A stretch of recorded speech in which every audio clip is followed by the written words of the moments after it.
My old CFO called me the night before the company retreat, and he was almost whispering, "Errol, it's Harmon.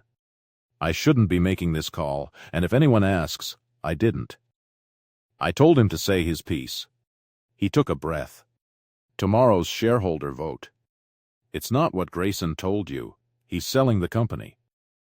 The whole thing, and the deal is structured so you get bought out at pennies and pushed off the board, and he walks away with an 8-figure personal payout. He told the staff not to send you the real deck. He wants you to show up, smile, and rubber stamp it without reading it." Harmon paused. "I'm emailing you the real numbers right now. I've worked for you for 30 years, Errol. I'm not going to watch him do this to you quietly." I sat down in my garage, where I built the whole thing, and I opened that email. And my son had no idea he'd just made the worst mistake of his life. Welcome back to The Forgotten Parent. Grab your coffee. Get comfortable. And remember, the people in these stories had every chance to do right by the ones who raised them. They just chose wrong. Drop a comment, and be sure to subscribe. You're going to want to stay till the end. My name is Errol Ashford. I am 76 years old. I live in Toledo, Ohio, in the same house I bought in 1978. I drive a 2001 GMC pickup with a toolbox in the bed I still use. I wear work clothes because I still work in my garage on things that need fixing. My hands are scarred and my knuckles don't fully close anymore. 50 years of metal will do that. If you saw me at the diner, you'd take me for a retired mechanic nursing a coffee. That's close. But not quite. In 1974, in this garage, with 200 borrowed dollars and a used lathe, I started a company. Ashford Precision. We made parts. Small, boring, critical parts that go inside machines that build other machines. Nobody thinks about parts like that. But everything stops without them. I built that company one contract at a time for 30 years, sleeping 4 hours a night, missing more of my kids' childhoods than I like to admit. By the time I stepped back, Ashford Precision had 400 employees and a name that meant something. Good, steady, blue-collar jobs. Toledo jobs. Families that ate because of what I built in this garage.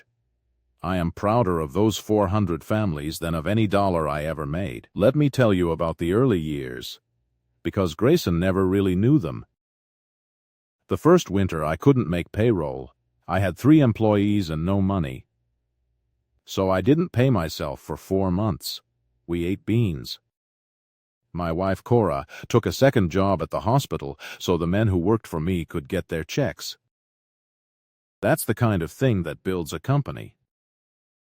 Not a strategy deck, beans, and a woman working nights, and a man who won't let his people go unpaid. There was a night in 1979 I almost quit. A big contract fell through. I sat in this garage at 2 in the morning with my head in my hands, and Cora came out in her robe, and she didn't say a word. She just handed me a coffee and sat on an overturned bucket next to me until the sun came up. Then she said, "Fix it. Errol, you always fix things."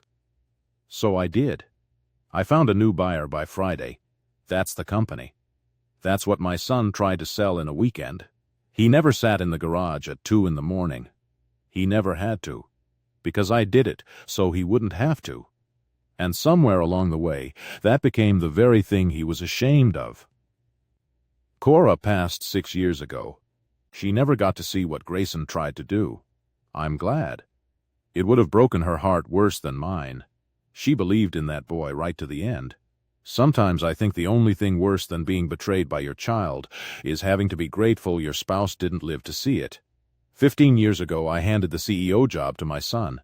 His name is Grayson. Grayson has an emba and good suits and a way of talking that impresses people in rooms I'd never be comfortable in. I thought that was fine. I thought a new generation should run it their way. So I stepped back. I let him be the boss. I went to the golf outings less, and the garage more, and the company kept running, and I was proud, and I got quiet. the way founders do when they've handed off their life's work and don't want to be the old man hovering. But here is the one thing I never did. I never gave up my shares. I still own 51% of Ashford Precision, the controlling interest. Grayson runs it. But I own it. It's not a secret, exactly. It's just something everyone forgot, including my son. Especially my son. He'd run the place so long that he'd started to believe it was his. He'd started to believe the founder was just a sentimental old relic who signed off on things and told the same garage stories at Christmas. He forgot the fine print. He forgot who actually holds the company. That forgetting is the whole story. The shame started small, years ago. I should have seen where it led. Grayson stopped inviting me to the big client dinners. He'd say the venue was too formal for me, like I hadn't closed 100 deals in my work boots. He redid the lobby and took down the old photo of me in the garage. Said it looked dated. He introduced me to new hires as our founder, emeritus, which is a fancy word for don't listen to him. Little by little, he sanded my fingerprints off the company I built. I let him. I told myself he was modernizing. A father tells himself a lot of things. The truth was simpler, and I couldn't face it. My son was embarrassed that his fortune smelled like a machine shop. He wanted to have always been rich. And a self-made myth has no room in it for the actual man who made you. Every year, Ashford Precision has a company retreat, a fancy resort up on the lake. Leadership, investors, the board. Grayson runs it like his personal kingdom now. He invites me, out of obligation. And this year, when I arrived, I saw exactly what my son thought of me. There was a seating chart for the big dinner. The executives and investors up front, near the stage, near Grayson. And my name was at a table in the far back corner. With the drivers. The shuttle drivers and the facilities crew who'd been bussed up to work the event. Good men. Every one. My kind of men. But my son had put the founder of the company at the staff table, out of sight, on purpose. I sat down with the drivers. And they were kind, and a little confused about why the old founder was back there with them. And I was comfortable, honestly. I've always been more comfortable with the men who move the trucks than the men who move the money. But then I heard my son. He was near the stage with a cluster of investors. One of them nodded toward me and asked something. And Grayson, not lowering his voice enough, said, "Oh, him? That's my father. He founded the place, way back. He's mostly retired now. We keep him involved, you know. Sentimental reasons." A little laugh. He's not really part of the business side anymore. And they nodded, and they turned away to the important things. Not really part of the business side. I owned 51% of the business side, and my son had just introduced me to a room of investors as a sentimental relic at the staff table the night before he tried to sell my life's work out from under me. I want to tell you the part that actually hurt. It wasn't the table. I don't need a good seat. It was that my son was ashamed of me. Ashamed of the hands that built the company that paid for his ashamed of the garage, and the work clothes, and the man who did the actual work so he could wear the actual suits. Some of you know this feeling. The child who climbed the ladder you built, and then kicked it away, and got embarrassed that anyone remembered it was ever there. My son wanted to be a self-made man so badly that he had to erase the man who made him. That's the wound. Not the chair, the shame. Let me talk to you plainly for a second. Some of you built things, a business, a farm, a home, a family. You did it with your hands. You did it tired. You did it so your kids would have it easier. And here's the cruel joke. Sometimes the easier life you gave them makes them look down on the hard one you lived. They get soft hands and a nice degree, and they start to think the calluses that paid for it are something to hide. You get moved to the back table. You get called emeritus. You get talked about in the past tense while you're sitting right there. If that's you, hear me. You are not the past tense. You are the foundation, and a house does not get to be ashamed of its foundation. Not while it's still standing on it. Do not let anyone move you to the back and call it respect. You know what you built. So do they, underneath the shame. They just hope you've forgotten. If you've made it this far, do me one quick favor. Subscribe. A lot of people watch without ever doing it, but it costs you nothing and means everything to us. Thank you genuinely. Now let me tell you what was in Harmon's email. The deal was ugly. Grayson had lined up a buyer, a big holding company, the kind that buys firms like mine and strips them for parts. They'd move production overseas. They'd close the Toledo plant within 18 months. 400 families, gone, and the way Grayson structured it, he'd personally walk away with a massive payout as the CEO who delivered the sale, while I'd be bought out of my majority at a lowball number buried in the fine print, on the assumption I'd never read it. He wasn't just selling the company, he was selling the 400 families I built it for, and erasing his father, and calling it a good quarter. I sat with that email a long time. I thought about the men on the floor. Earl, who'd been there since I stepped back, the young ones with new babies and new mortgages. The 3-generation families. I thought about Cora on her overturned bucket. Fix it, Errol, you always fix things. And I thought about my son. About where I'd failed him. Because a boy doesn't grow up to sell 400 families for a payout, unless somewhere along the line he learned that the number matters more than the names. Did I teach him that? Working all those nights? Chasing the next contract? Maybe the company that fed him also starved him of the one thing that would have made him keep it. His father, at the dinner table, instead of in the garage. That's a hard thing to sit with at 76. That the betrayal might have a root you planted, I don't know. I'll never fully know. But I knew what I had to do the next morning, root or no root. I read that deck 3 times in my garage, and I did not get angry. I want you to understand that. I have learned that anger is what they expect and what they're ready for. So instead, I got very, very quiet. The dangerous quiet. The quiet I used to get right before I won a contract nobody thought we could win, because I still had one thing my son forgot. I still had the shares. I still had the votes. And tomorrow, in that room, I was going to remind everyone, gently, exactly whose company this was. Let me tell you about Harmon, because loyalty like his is rare and deserves its name said out loud. Harmon started at Ashford Precision in 1994 as a junior bookkeeper. I hired him myself. He was nervous and honest and terrible at small talk, and I liked him immediately. Over 30 years he became my CFO, and more than that, my friend. When Grayson took over, Harmon stayed, and he watched my son slowly forget where the company came from. It ate at him.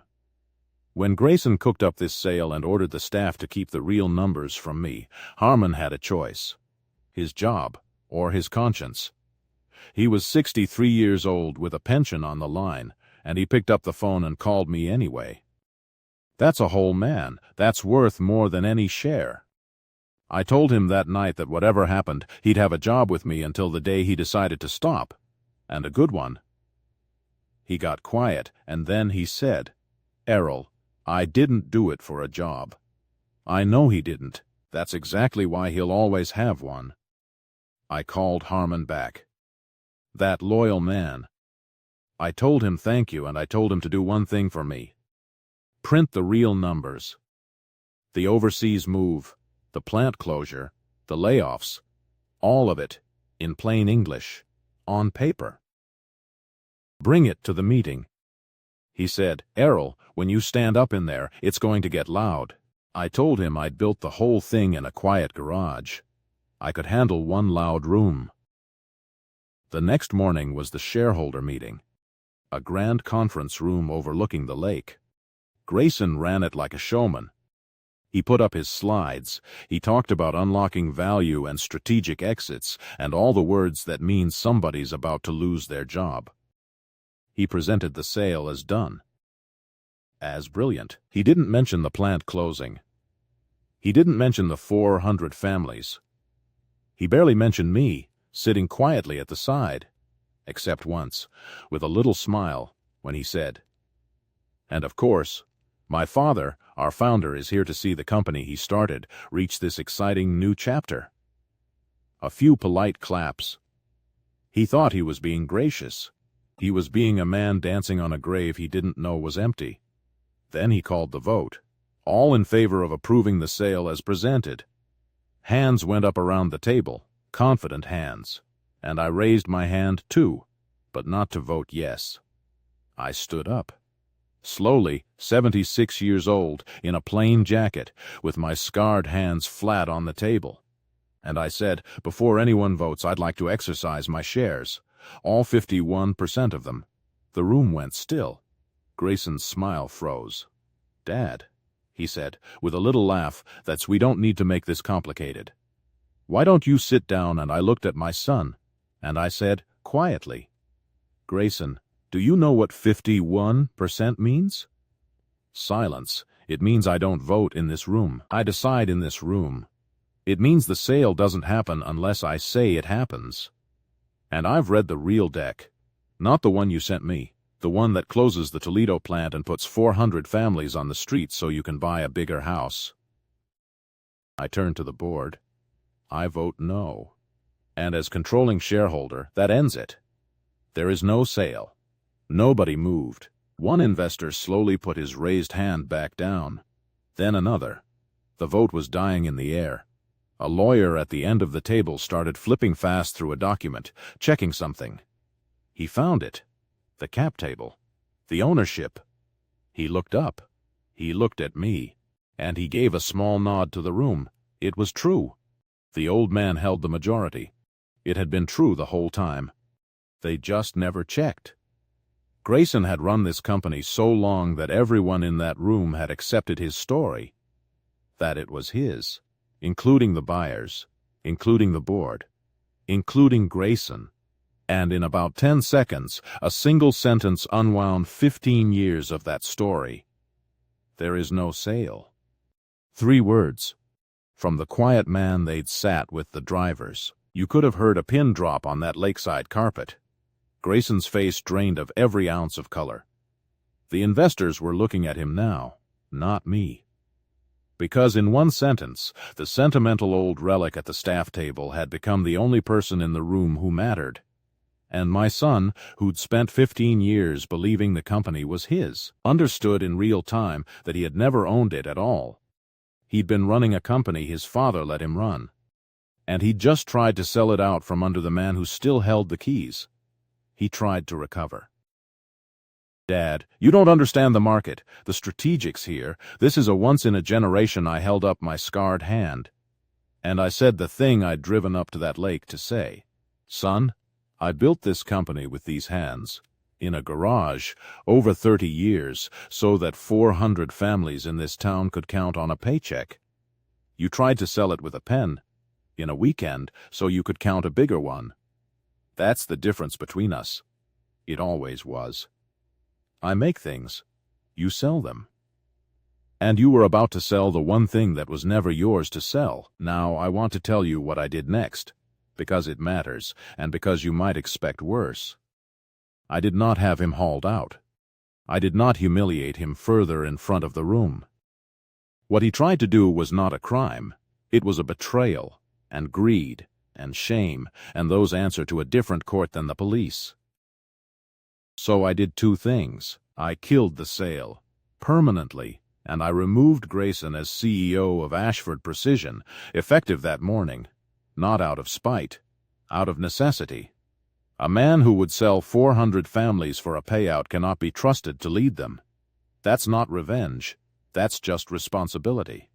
I did not fire my son from the family. I offered him a job. A real one, a good one, but not the throne.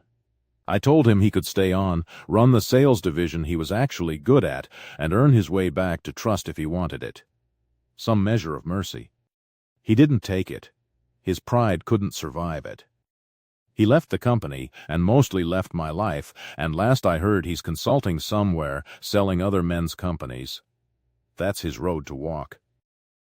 I offered him a better one. He chose the pride. You can't force a man to pick up a gift he's decided is an insult. I came out of retirement at 76. I'm the acting CEO of Ashford Precision again, for now, until we find the right person, a real builder, not a seller. The Toledo plant is staying open. The 400 families still eat. I walked the floor my first day back, and the old-timers who'd been there 20, 30 years. They stood up at their stations and they clapped, and a few of them cried, and one of them, a machinist named Earl who started the same year I stepped back, said, "We heard the old man saved us." I told him the old man never left. He just got quiet for a while. Won't make that mistake again. There's a young woman on the factory floor I have to tell you about. My granddaughter, Grayson's daughter, Devon, she's 24. And she didn't take an office job when she came to the company. She asked to start on the floor, running a machine like her grandfather did. Learning the parts, learning what we actually make.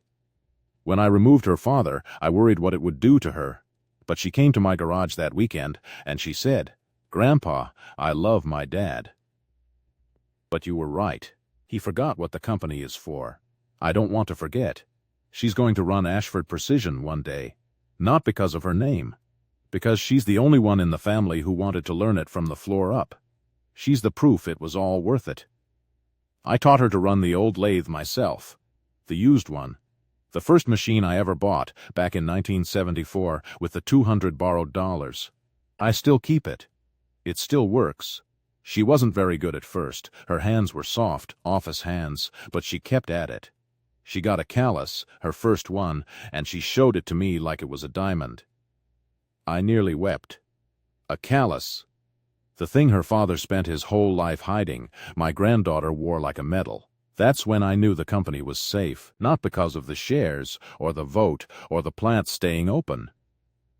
Because the next Ashford was proud of the exact thing the last one was ashamed of. That's how you know a family's going to be all right.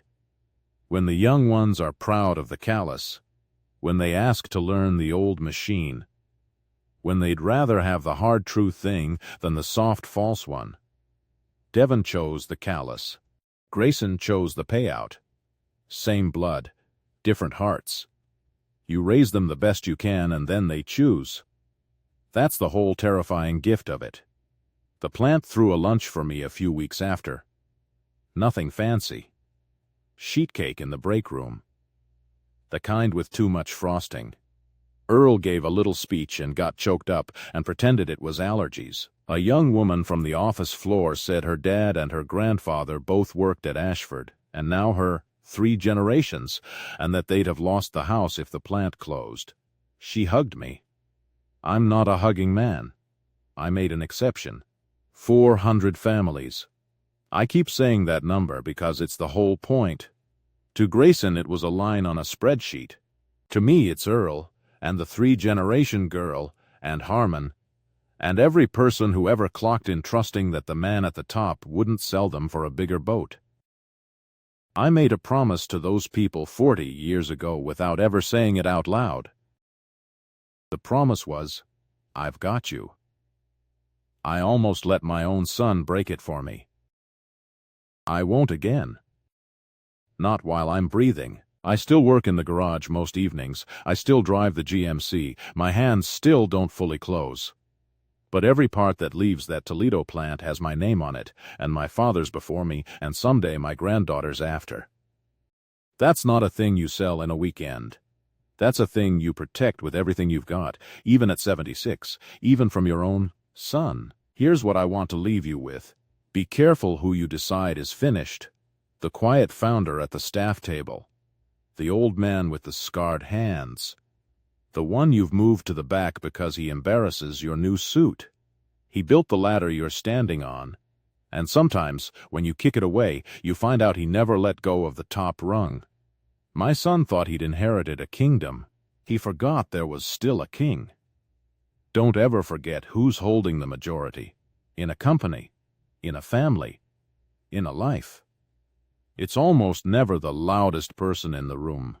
It's usually the quiet one at the staff table, watching and remembering exactly what he built. If you like this story, join our community by hitting that like button and subscribing for more real, raw, and family-centered stories. And as always, thank you for being part of this family.